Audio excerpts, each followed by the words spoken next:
Welcome to Atheist Talk on KTNF AM 950, the progressive voice of Minnesota. Good morning to all of you joining us locally by radio and streaming online across the world. We appreciate your tuning in this morning. Today is Sunday, December 30th, 2012. I'm your host, Brianne Billieu. Today, Carl Hancock is interviewing Dr. John van Wyhe. John van Wyhe is a historian of science who has made an illustrious career studying the works of Charles Darwin and Alfred Russel Wallace. He's written numerous books, articles, and reviews, and has presented over 50 unique lectures on the subjects of evolution, history of science, and Charles Darwin across the world. He's the founder of Darwin Online, the largest and most widely consulted collection of writings on Charles Darwin ever published. He's also started a sister site for Alfred Russel Wallace called Wallace Online. Dr. John van Wyhe joins us by phone today. During this live show, we welcome listener interaction with your phone calls to 952-946-6205 and your emails to radio@minnesotaatheist.org. John and Carl, welcome to Atheist Talk. Hello, John. Glad you could be with us. Hello. Could you tell us a little bit about your site, Darwin Online, and what information you can find on there?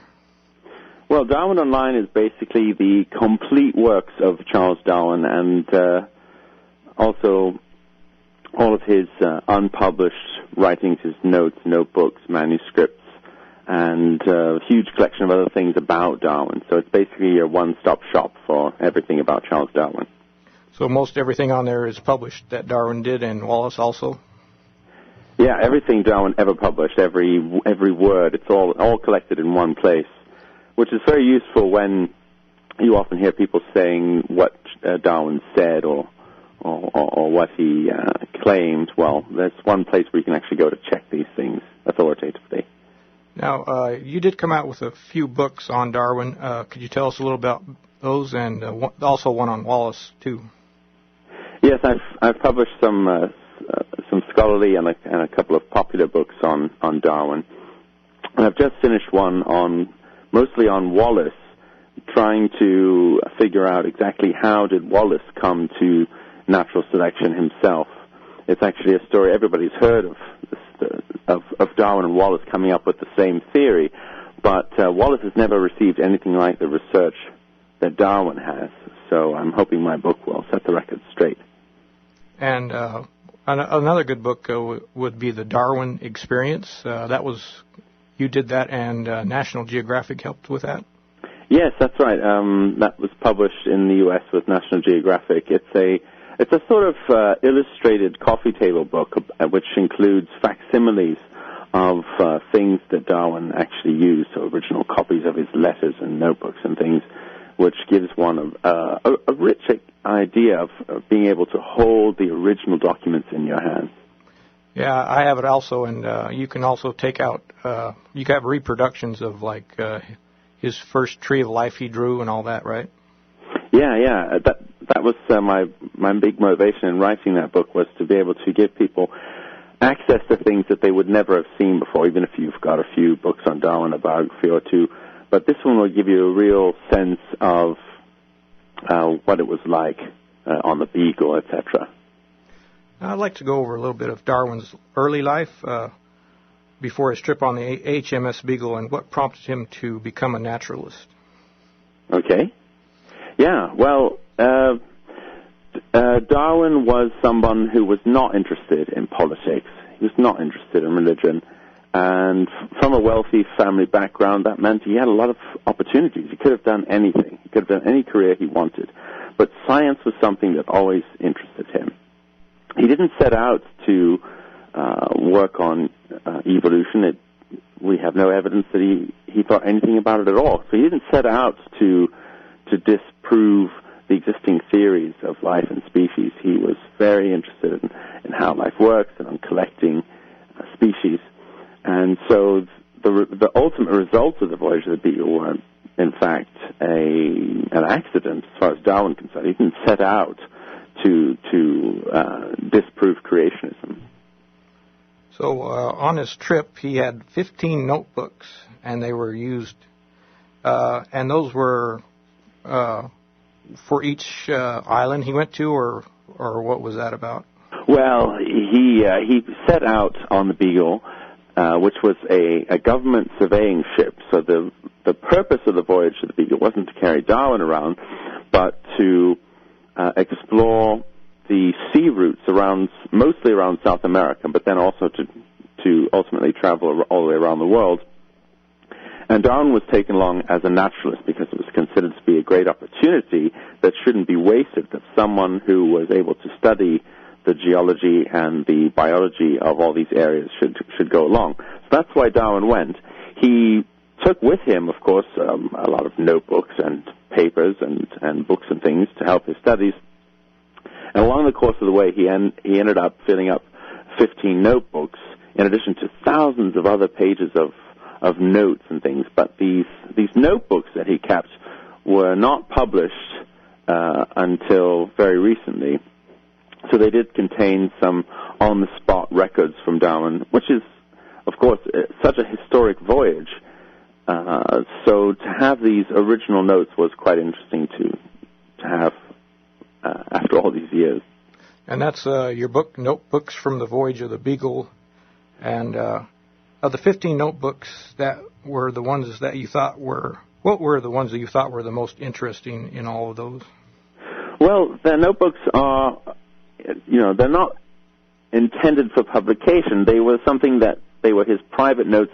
He carried these notebooks with him everywhere he went. So when Darwin was away from the Beagle and spending these long months on expeditions on the interior of South America, in the Galapagos, and all the other islands they visited, he always had a notebook in his pocket to record his impressions, to describe species, and particularly to record information on the geology that he was studying, because he was then primarily a geologist. That was his primary interest, perhaps, or maybe 50% of his interest. So these notebooks were in his pocket the entire time. But then he used those to expand his notes and his ideas into longer documents, many of which were published. And, of course, those are the basis for his many publications on the Voyage of the Beagle. How long did it take for you to put together all those notebooks and reproduce them in this book? Well, it was a project that I think ultimately took probably 20 years to complete, because my friend and colleague Gordon Chancellor started transcribing the notebooks in the 1980s, but never completed the project. And so we teamed up together with our colleague Kees Rookmaker to put together a scholarly edition of these notebooks, identifying all of the species and the people and the issues that are mentioned in them in very brief telegraphic form, because these are just pocket notebooks, so they're often very telegraphic and hard to understand, which is probably why it took so long for them to be published. They're very hard to use until a historian had gone through them to identify what is being referred to in all these telegraphic notes. So it was a lot of work doing that, putting it together and stuff. Oh, yes, it was a very big labor indeed, but one well worth doing. Yeah, I have the book also, and it's very, very interesting book. Now, you put a summary in each one of the 15 notebooks, and then you actually put all the words after that, right? The reproduction of the notebooks. Was the summary kind of hard to do, or was that how did you go about that? Yeah, the notebooks are difficult to summarize because the way he used them wasn't very straightforward. He didn't just put a notebook in his pocket, go off the ship, and just write it until it was finished. Mm-hmm. He would sometimes write in a notebook from one end for, say, 50 pages or so, and then it would stop. And then you would find that the next notes he wrote were in a different notebook for some section of pages, and then those notes would stop, and then, say, he would come back to the first one again and write in it from the back end.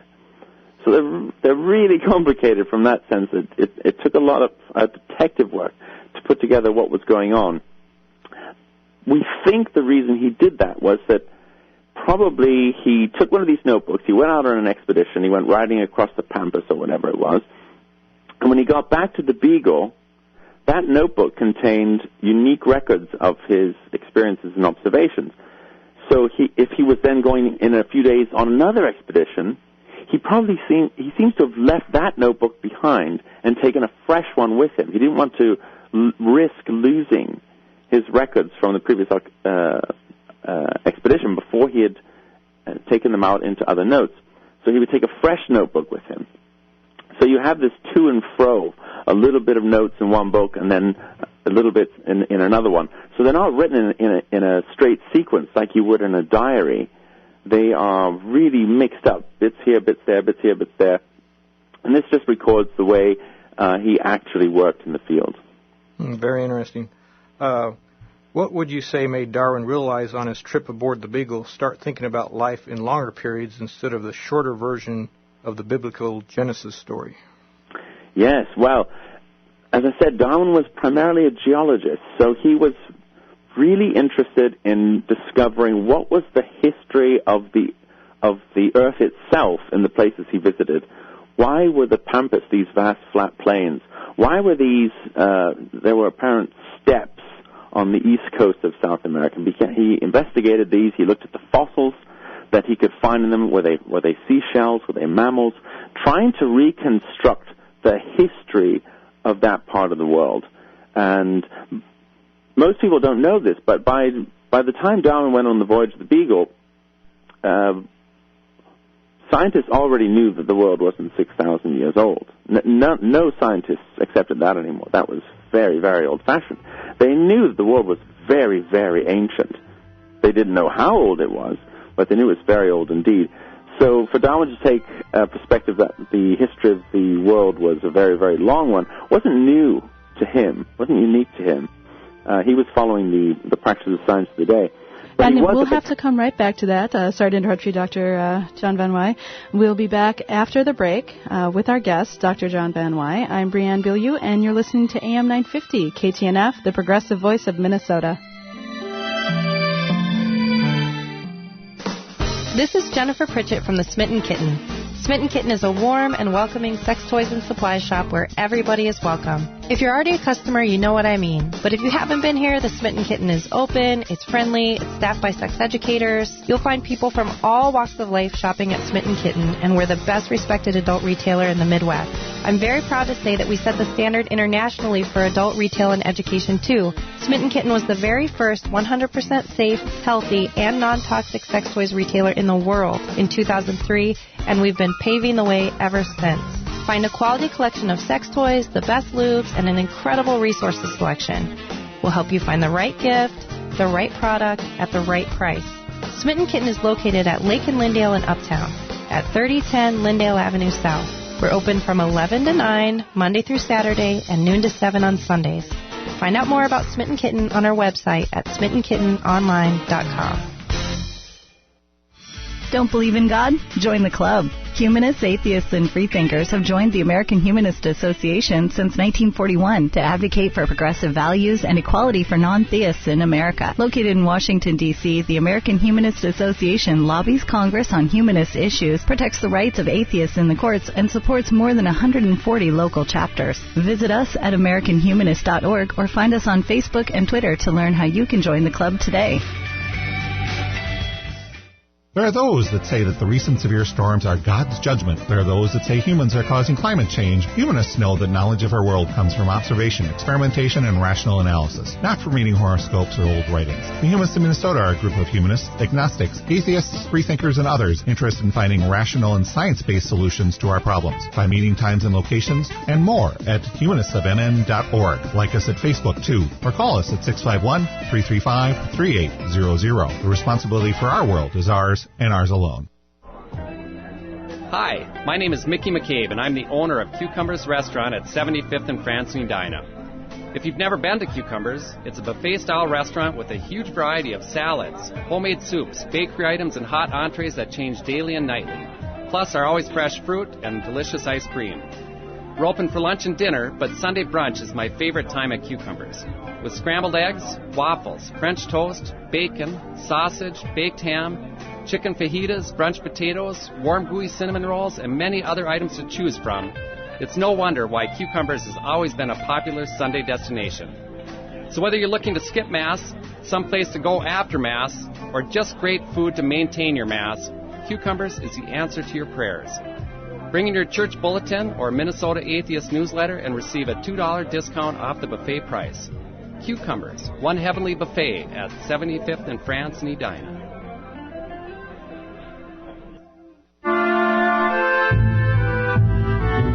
Welcome back to AM 950, KTNF, the progressive voice of Minnesota. You're tuned in to Atheist Talk with me, Brianne Bilyeu, and our guest today, Dr. John van Wyhe, the founder of Darwin Online and Wallace Online.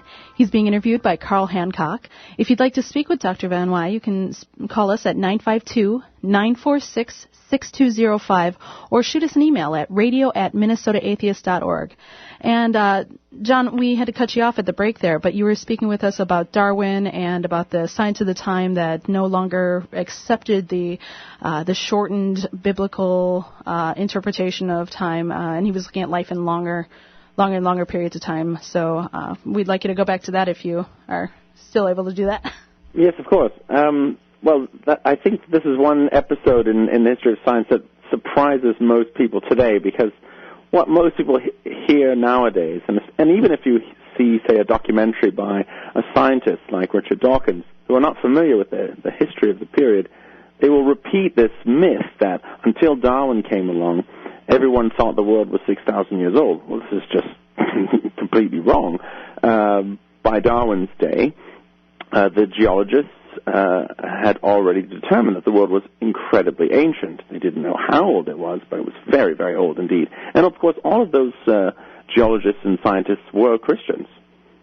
So I think it's quite interesting to point out that it was a discovery by religious scientists that the world was far older than 6,000 years. So they reconciled this somehow with their interpretation of the Bible and their religion, that the world was very, very ancient, and that many, many species had come and gone, as they could find in the fossil record. And in this long history of life on Earth, there was no evidence of human beings. They hadn't found any fossil humans yet.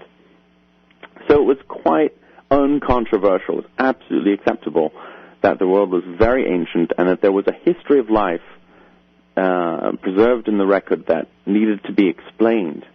Now, this didn't imply evolution to these people. They thought there were other ways of explaining it. And this is the context in which Darwin went on the voyage of the Beagle and began to discover his own fossil creatures, which were very similar to those that lived in... He spent most of the time in South America.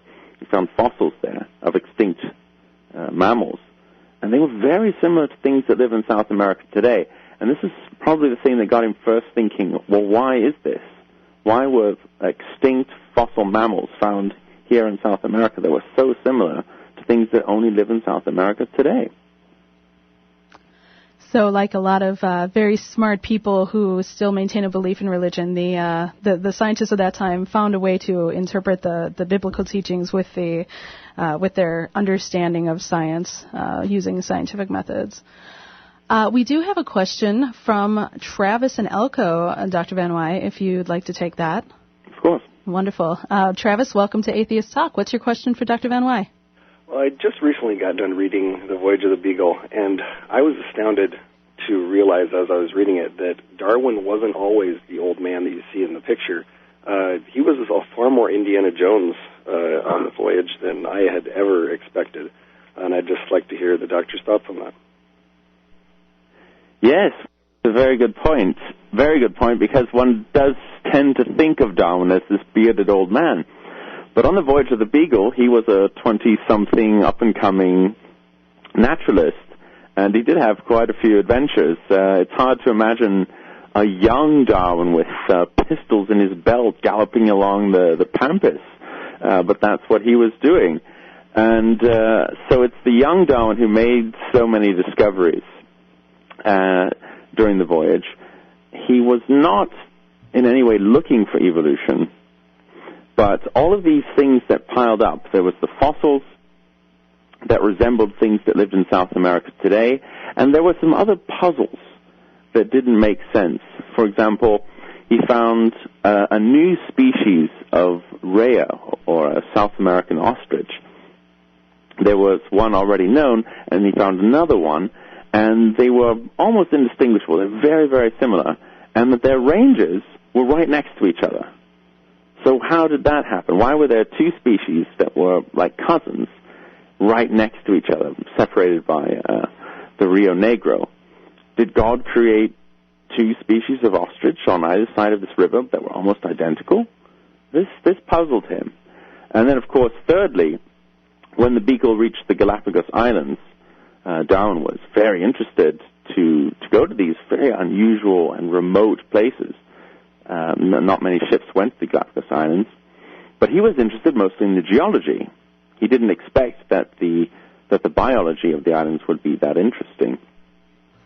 But nevertheless, it's actually a myth that Darwin had any kind of eureka moment or discovered evolution on the Galapagos Islands. He collected a lot of interesting evidence, but he had no conversion at all while he was there. It was only after he got home and he had all this evidence, all these thousands of specimens all laid out before him that he began to really theorize and speculate, what does this all really mean about where new species come from?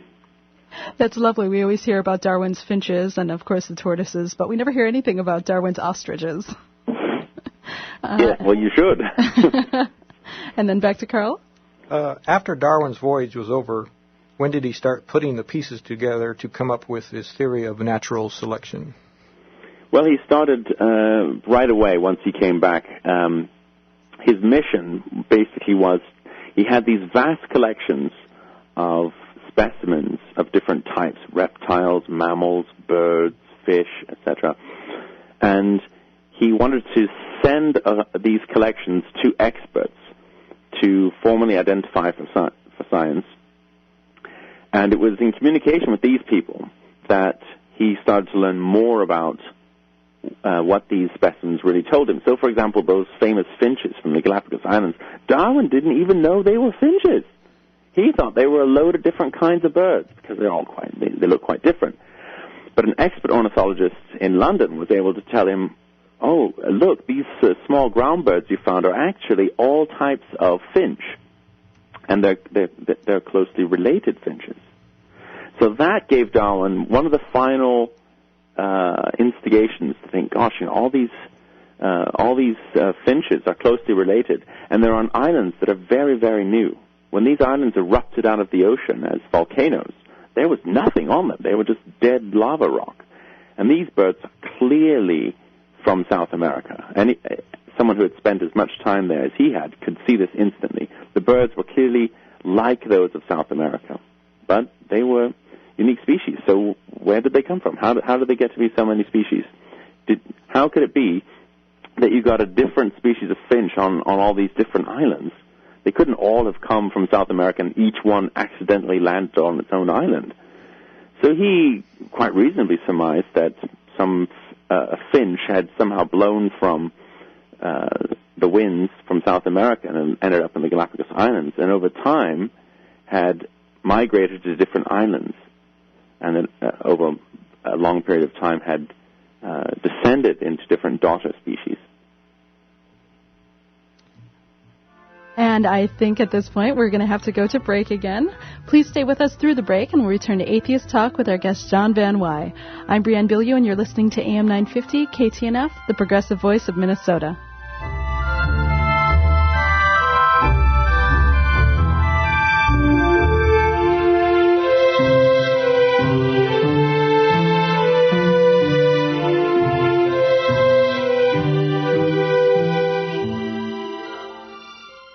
Sorg here from 212 Gifts. I've been getting a lot of grief from our loyal customers and my Queen Barbara that I don't talk more about our great selection of American-made jewelry. These unusual pieces are made from semi-precious stone and sterling silver, sure to make heads turn at all price ranges. Our selection of purses are made by very talented artists, and you will not find them anywhere else. 212 Gifts has a fantastic selection of special items, making it easy for you to find a thoughtful present for any occasion. 212 Pottery, a hot spot, a cool part of town.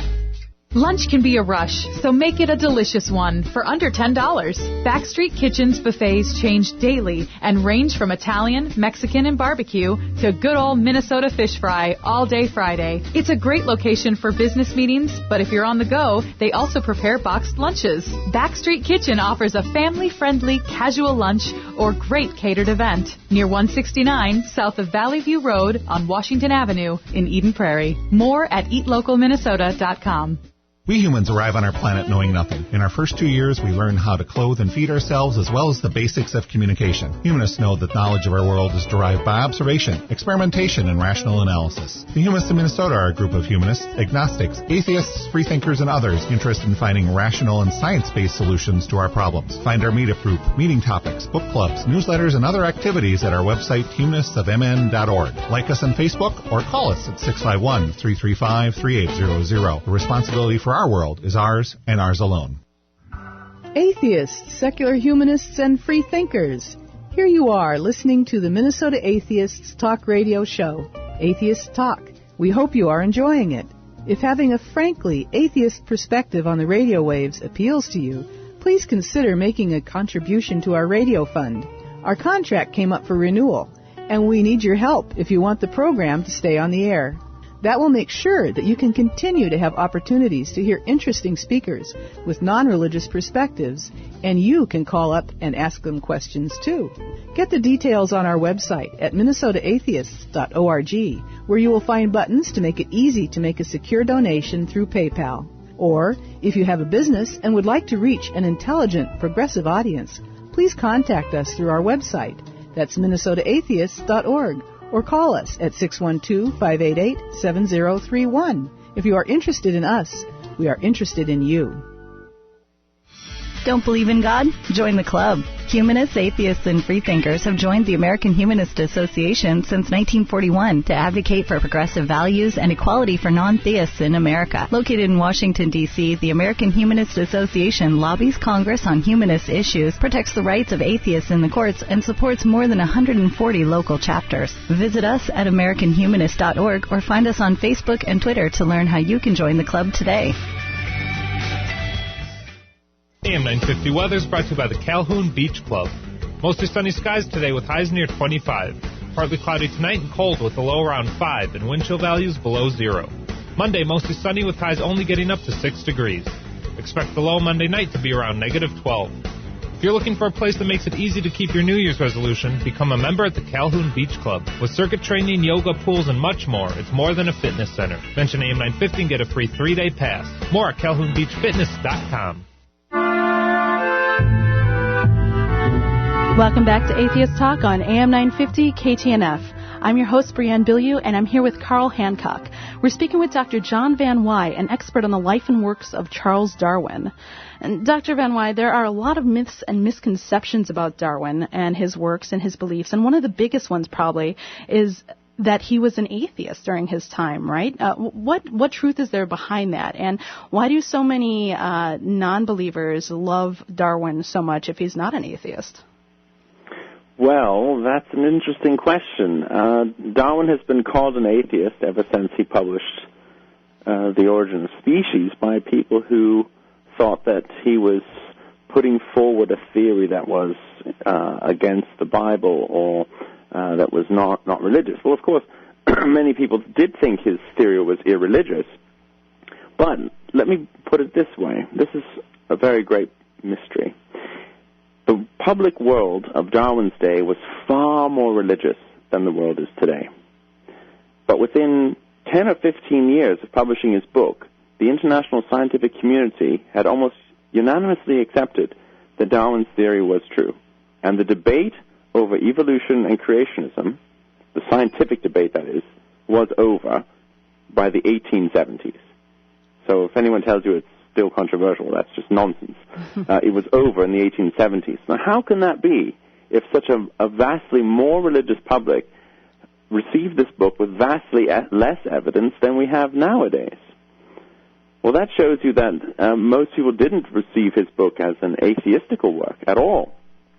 It was possible to see this as yet another natural law that had been discovered that you could understand, as some people did, as another natural law designed by God, which is how nature works, which is by evolution by natural selection. So when did the controversy start? When did religious apologists start taking issue with the idea of evolution? Well, they started taking issue with the idea of evolution even before Darwin, because there were some evolutionary theories before Darwin's. But when Darwin's book came out, well, within days, the controversy started right away with Darwin's book. It was a very controversial work because here was a very high-level scientific figure who had suddenly come out to say that species are not divinely created, as some people still thought then, but there is a naturalistic explanation for how they arise. And so, yes, this was very controversial for many people, but as I say, within 10 or 15 years, the scientific debate on that issue was settled. And that's what made Darwin such a famous name from that day to this. How come it took so long for him to publish his On the Origin of Species book? Yeah, that's a good question. He came back from the voyage of the Beagle in 1836, and within 3 years he had come up with the basic framework of his theory of evolution by natural selection. But he'd come up with a framework, but what he had in mind was to publish a big Victorian 3-volume scientific treatise that would absolutely prove it beyond doubt. That's what he had in mind, was a major treatise. And in addition to that, he was already working on a lot of projects resulting from the voyage of the Beagle. He had a lot of, including writing the voyage of the Beagle and numerous other publication projects. So he continued working on his theory of evolution in the background while he finished these other works. And in the end, he was almost finished with that big book when he was about 2 years away from completion, when he was unexpectedly surprised by a letter from Southeast Asia from Alfred Russel Wallace, who had come up with a remarkably similar theory. And so this meant that Darwin put that big book on hold, and with lots of people urging him, come on, tell us what your views are, he brought out an overview of his big book, and the overview is The Origin of Species. Some people think Darwin didn't lose his religion until his daughter Annie died. Is there any truth to that, or was it much earlier? No, I'm afraid there's no truth to that at all. It's a very popular view for the last 20 years or so. No, there's no evidence for that whatsoever. We do have, I think, enough evidence to see how Darwin lost his faith in Christianity. It was after he returned from the voyage of the Beagle, when he was starting to put together his theory of evolution, he wasn't just doing that, but he was asking himself a lot of big questions about life. What is it about? How does it work? About nature. And then he also started to ask himself about Christianity and religion. And so this reassessment of everything that he went through as a young man in his late 20s, he decided that the evidence for Christianity just isn't good enough. Similarly to other scientific questions he was dealing with as well. Is there enough evidence for this theory or this theory? And so it's in that context that he gradually came to decide that no, the evidence is very weak indeed that these stories are true. So he began to take Christianity to be just another one of the many thousands of religions in the world for which there was purported ancient texts that were supposedly inspired. But Darwin decided that there was no evidence that any of this was true. And so he very slowly and gradually came to give up his belief in Christianity. So he had no crisis of faith or anything like that. It was a very slow, gradual process for him. But in the end, he completely gave up his belief in Christianity as any kind of divine doctrine. But as far as we know, he never completely gave up his earlier belief that there was some God or some creator, not a personal one, but just some sort of divine intelligence that had perhaps designed the laws of nature in the first place. So that's what he ended up with in the end. So are you kind of like kind of a deist God, would you say? Yes, I think a deist. It's a bit confusing because in some places he calls himself a deist, in other places he calls himself an agnostic. He didn't use the terms very clearly. But I think deist is probably seems to be what he was for most of his life, especially when he wrote The Origin of Species. At the end of his life, I think he was becoming a bit more skeptical, but there's just no evidence to say that he ever was an atheist. What was some of the public reaction when On the Origin of Species was published right after? Well, a lot of people thought that Darwin was being unnecessarily irreligious, that he was attacking religion. And Darwin put the book, he phrased himself in a way that was very careful. The book was not against religion or creationism, because creationism wasn't really the issue. Just like I mentioned before that scientists had already accepted that the creation story in the Bible was obviously not literally true. This was no one accepted that anymore. That was obviously not the case. It was perhaps an allegory or some sort of religious tale that had some other purposes, but they knew that the world wasn't created in 6 days, etc. So the main opponent for Darwin's view wasn't the Bible. It wasn't that species were created the way it says in Genesis, because no scientist really seriously would say that anymore. But they still believe that where did the new species come from in the geological record? They're constantly vanishing. New ones are constantly appearing throughout the history of the Earth. That was the thing that was not clear. Where did the new ones come from? You couldn't see. They just appeared in the fossil record. And Darwin's argument was to say that they are genealogically descended from the ones that came before. And the fossil record is just so incomplete that it looks like they suddenly appeared. And so he provided evidence to show that, look, the only way we know of where organisms come from anything is that they are descended from parents. They are descended from ancestors.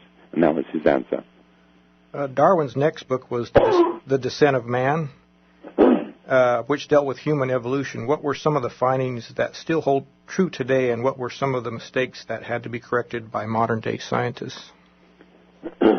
Well, I would say that most of what Darwin put in The Descent of Man, I suppose, has actually turned out to be true, in the sense that he pointed out the huge number of similarities between us and all of the other species in the world, that were made of the same chemical components, that were made of cells, that we are reproduced from eggs and sperm.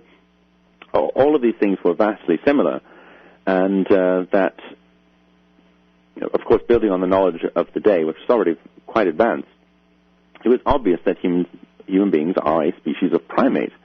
Nevertheless, people wanted to maintain that, well, we're still separate. We're still somehow different because of our extraordinary intelligence and abilities.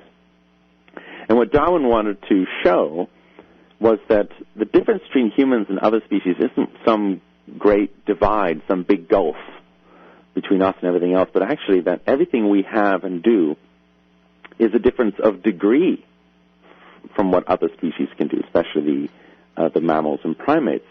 And he showed very convincingly that human beings are just another species, and we're clearly descended from the same ancestors as the great apes. And indeed, he even suggested that our ancestors must have evolved in Africa because our two closest relatives, the chimpanzees and the gorillas, are from Africa. And he got that one right, despite that there were no fossils then. No fossils were known then. But it's important to note also that unlike a lot of misconception around this idea, he never actually said that humans came from monkeys. Right? Oh, yes. That is really quite a silly slur that is very often thrown against Darwin, which is, what a waste of time. Mm-hmm. Darwin never said that. It's quite a silly thing to say if you actually look at the books that he wrote. And what he said is that human beings and chimpanzees and gorillas have a common ancestor. And that common ancestor was not a monkey. Right. It was some other species of early ape, but not a monkey. Monkeys and humans are not directly related in that sense. Not just an oversimplification, but blatantly wrong. Very much so. And of course, the sad thing is that things like that, which are so clearly not based on what Darwin said or what anyone said in his day, why should we waste our time repeating these things nowadays? It's a bit of a shame because it doesn't get us anywhere. Right. Let's see, we've got about 30 seconds before we have to go to break here. One of the things that I'm enjoying talking about this morning is the myths and misconceptions. So if you listening at home have any questions, or if you've ever heard anything about Charles Darwin or about evolution related to Charles Darwin's works, please give us a call at 952-946-6205. Or you can email us at radio@minnesotaatheist.org, and perhaps Dr. John van Wyhe can clear some of those up for us. We are going to go to break now. Please stay with us through the break, and we'll return to Atheist Talk with our guest, John van Wyhe, with Carl Hancock. I'm Brianne Bilyeu, and you're listening to AM 950 KTNF, the progressive voice of Minnesota.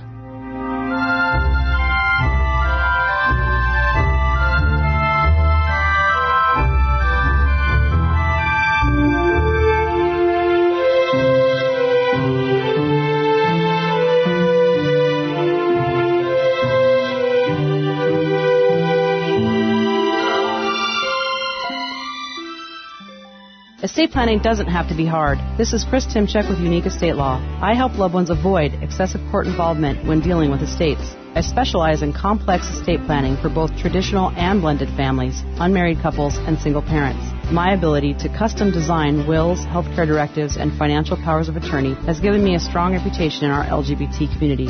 Let's navigate the legalese together. Protect your legal and financial future. Find a list of my services at uniqueestatelaw.com. uniqueestatelaw.com. When I was little, I dreaded going to the dentist. The environment was cold and uninviting. Hi, I'm Dr. Jennifer DeChant, and at J&D Dental, we've created a warm and relaxing atmosphere. Many of our patients have told us it's the best dental experience they've ever had. We know that your smile is important to you, and we want you to know you are important to us. Call today to set up an appointment at 612-332-0592 or check us out online at jnddental.com. J&D Dental. We'll give you something to smile about. I've never met another atheist. Sure you have. Non-believers make up 12% of the population. Then where are they? You can meet us at book clubs, pub crawls, discussion groups, movie nights, monthly meetings. Okay, I get it. How am I going to keep track of all this? Easy. Sign up for Minnesota Atheist Meetup Group and subscribe to AWE. What's a meetup group? Meetup is an online networking site that helps people build communities. We have over 700 members with at least 2 events every week. And what is AWE? It stands for Atheist Weekly Email. It comes out every Friday and lists everything that's going on. How do I sign up? Go to the Minnesota Atheists website, minnesotaatheists.org. On the left, click on the words Get Awe-Inspired. And for the meetup? Look for the red meetup badge on the right. Above it are the words, click here to check out the meetup group. I'm sold. Minnesota Atheists, Meetup, and AWE. What's that website again? minnesotaatheists.org. Hi, my name is Mickey McCabe. I'm the owner of Cucumbers Restaurant at 75th and France in Edina. Many who have dined at Cucumbers are of the opinion that our buffet has evolved from an older, more country-style buffet. They look at our 50-foot salad bar and can imagine a smaller ancestor with far fewer choices. An ancestor that didn't offer as many hot selections or have a bakery with fresh-baked muffins and breads. Didn't offer homemade soups and lacked the fresh fruit and ice cream bar that Cucumbers customers have grown to love. But some will say, where are the transitional buffets? In addition, they look at everything that we offer and say that Cucumbers is irreducibly complex. If you were to move just one of our offerings, the entire buffet wouldn't function. Well, I would like to think that Cucumbers was intelligently designed, since I helped design it. But at the same time, it truly is an evolutionary step up the buffet ladder. And as always, if you bring in your atheist newsletter or church bulletin, you will receive a $2 discount off the buffet price. Cucumbers, one heavenly buffet at 75th and France in Edina. Thank you for tuning in to Atheist Talk on AM 950 KTNF, the progressive voice of Minnesota. I'm your host, Brianne Bilyeu. Before we return to Carl and Dr. John van Wyhe, we have just a few announcements. First, I'd like to thank our sponsors, Cucumbers Restaurant at 75th and France in Edina, and the Humanists of Minnesota. You can learn more about the Humanists of Minnesota at humanistsofmn.org. If you appreciate and enjoy listening to this program, we encourage you to visit mnatheist.org to donate to the radio show. Our continued success depends on listener donations. This week, we'd like to give special thanks to 2 donors, Donald and Jim, for their financial contribution to Atheist Talk. Thank you very much, Donald and Jim. We sincerely appreciate your support and the support of all of our contributors. Our music is composed by member Brent Michael Davids. And do check out the Minnesota Atheist website. We've got podcasts of previous programs. You can subscribe to the Atheist Weekly email, which gives you all of the information about upcoming events. Like tonight we have a Flying Spaghetti Monster dinner at the Old Spaghetti Factory down in downtown Minneapolis. That's at 6 p.m. You can learn about that on our website or through the Atheist Weekly email, the AWE. And next Saturday, we've got the Atheist Walk the Walker Arts Center. Free thinkers, we're all free thinkers. We like to question things, and as it says on the site, nothing blows away the cobwebs of conventionality. Oh, that's a tough one from one's mind, like taking a walk through the Walker Arts Center. So you can join us next Saturday for that. At the website, you can also become a member of Minnesota Atheists. You can look at our articles, book reviews, and our calendar.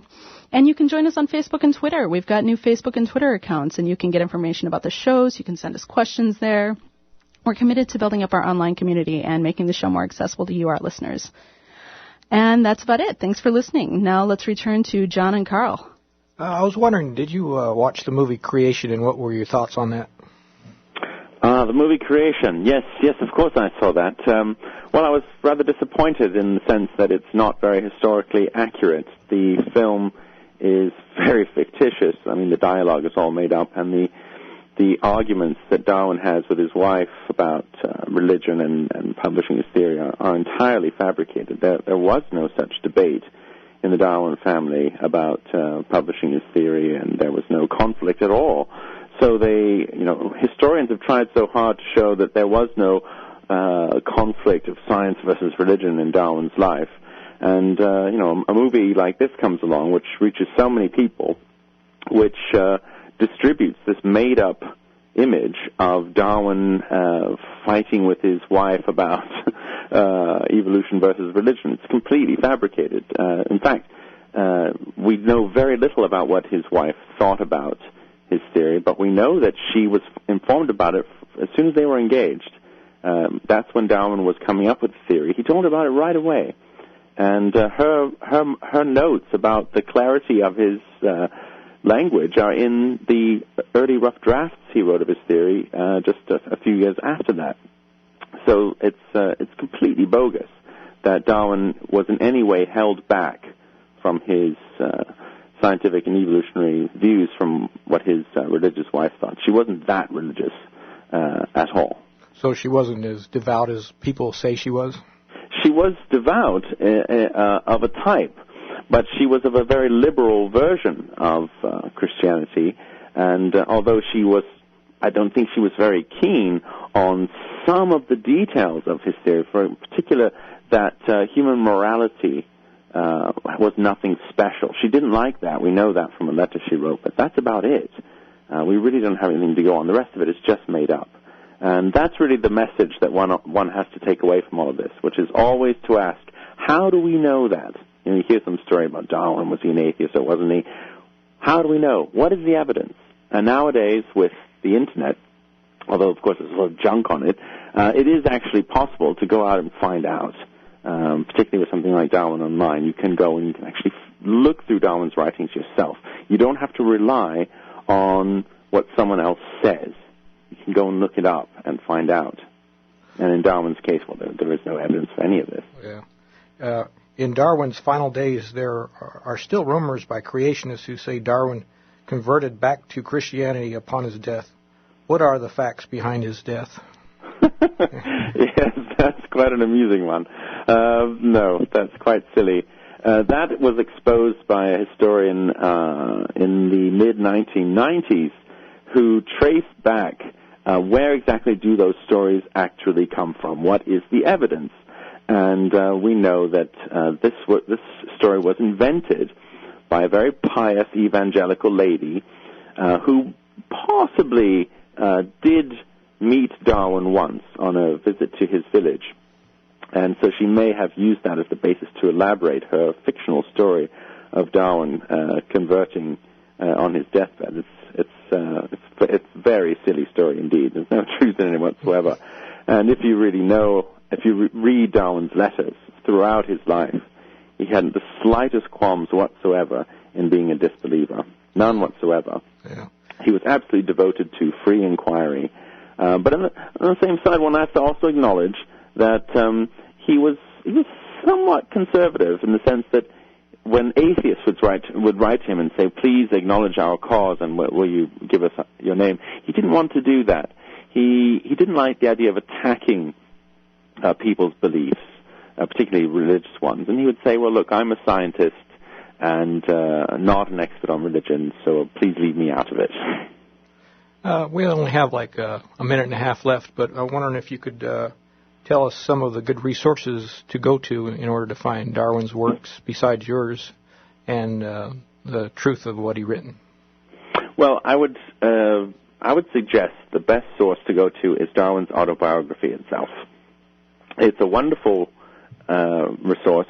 It's not that long a book, and it contains the best description we have of his views on religion and skepticism.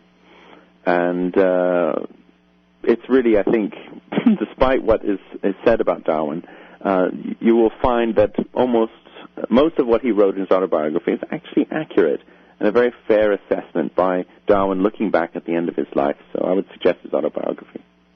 And then, of course, your site's always a good resource, too.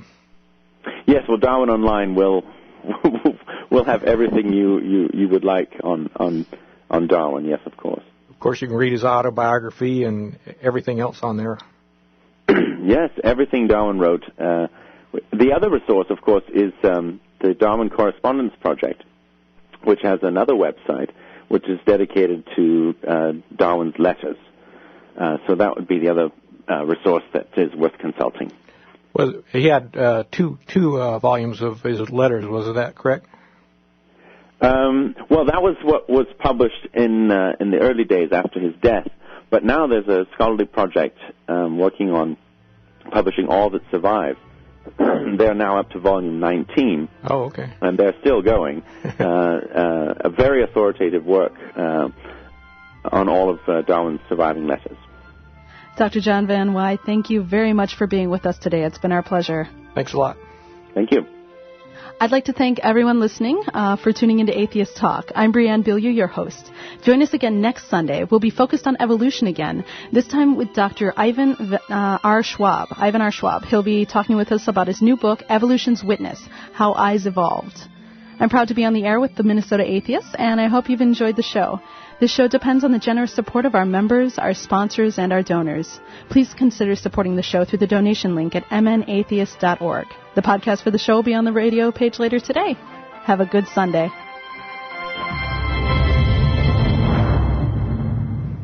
Warner Stellian has more Energy Star appliances for less. We're your local family-owned and operated appliance stores. Choose from all the best brands on the planet. And with Warner Stellian's best bottom line price guarantee, you'll save more.